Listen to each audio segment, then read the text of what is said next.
Hello everyone, good evening and welcome to the Gooner Factory. So Arsenal put on a dominant display with a comfortable statement 4-1 win over Crystal Palace at the Emirates. Now going into this game, I said Arsenal so many times this season, after not getting a result that they would have hoped for, have bounced back by giving a great display, and that's exactly what we saw today. Midweek we go out of the Europa League and today we put on a clinic.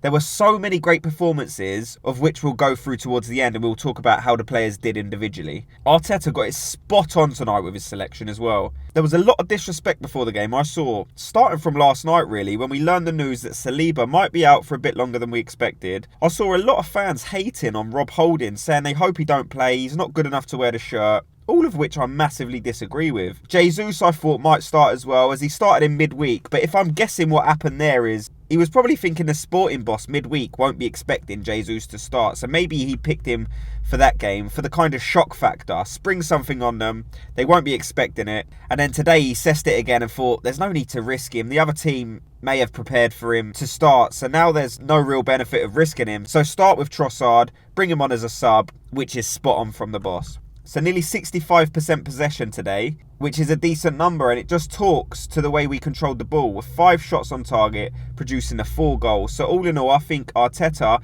and the staff will be happy with the way the game was played. Look, Palace had a couple of counter-attacks where they looked dangerous, but apart from the Zaha chance, where he gets the better of Ben White and blasts one against the post, which it does rebound off the back of Ramsdale, but luckily it goes wide, and that could have been different. We all remember the goal Jorginho scored that sort of comes off the frame, hits the goalie, and then goes in. So maybe we were a bit lucky there. But apart from that chance, and obviously the goal, which was conceded from a set piece again, and that's something the staff won't be happy about with. We need to tighten up at the back. But all in all, the game was a good spectacle for us Arsenal fans. Martinelli opening up the scoring with a great goal. When I saw him lining up to take the shot, I did think, come on mate, not from that angle, but fair play, he pulled it out. It was a brilliant finish across the keeper. Then Saka with a lovely goal as well. Ben White with a little layoff. These two play some beautiful stuff on the right hand side for Arsenal. Odegaard as well, he sort of drops in there, and at times it creates like a triangle of intricacy. The ball's being played all the time. It's great to watch. Then Saka, good little finish as well, getting himself forward. Decent little 1-2 with Trossard, then finishes it off. And then Saka finishing off the goals for Arsenal. After a cutback from Tierney, played it into the penalty area where Saka was waiting, and he coolly places it past the keeper, making it 4 for Arsenal.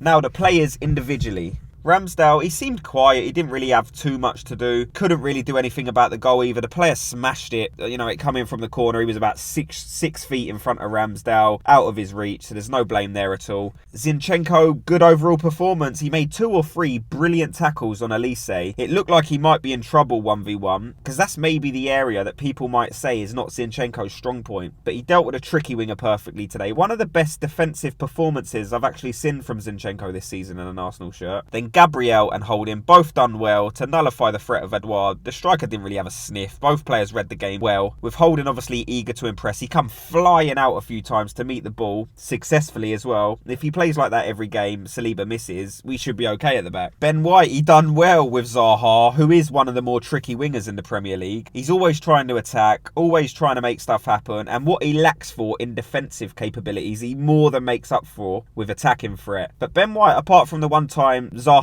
did do him, he done well, and there was one tackle where Zaha thought he had done him. He tried to go around him on the outside. White comes sliding in, won the ball, and he left Zaha in a heap on the floor. The winger wanted something from it, but no chance. It was brilliantly timed challenge. Now Partey, I counted a couple of stray passes in this game, something we're not really used to seeing from him. I mean, he didn't have a bad game by any means, but he's always so good that the only negatives I could find from today was that he sort of swept up lovely, dictated the players always, played some cutting through balls through to the forward players. And then Xhaka, he not only done well in scoring the goal, but the hard yards he puts in tracking back every time we lost the ball. He does a great job also filling into left back when Zinchenko wanders into the middle. A proper team player, a proper leader. And to think a couple of years ago his Arsenal career looked over, and now he's loved by everyone. And then on to Odegaard, the quickest feet in the team. Elegance personified. He plays a 1-2 so quick you better not blink because you will miss it. Love watching him play. Great performance. He's so consistent this season. Saka, 2 goals. And like I said previously, some great play between him and Ben White. They really are forming a great partnership down that right-hand side for Arsenal. Saka becomes the first player in the Premier League this season to reach at least 10 goals and 10 assists.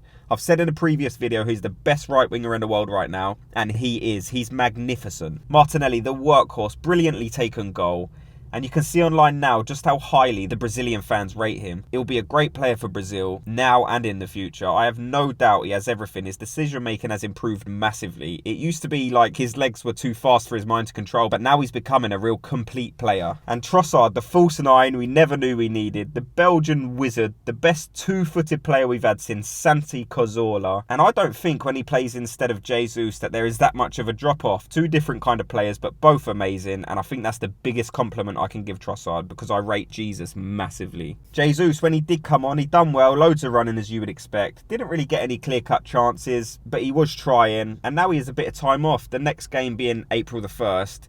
He obviously wasn't called up for the Brazil team because of the injury. And in fact, none of the Arsenal players were called up for, which, if I'm guessing, is probably because Edu is Brazilian. He might have had a word, asked a favour. We need our players 100% for the last important running of the season in hopes of lifting the Premier League title. And just how good does that feel to be 8 points clear at the top of the table? Of course, City have got a game in hand, but there's nothing like points on the board this season with how unpredictable everything is this year. So let me know your thoughts on the game. How do you think it went? And as always, thank you so much for watching. I really appreciate it. If you could like and subscribe. And until the next one, Gooners, have a good day.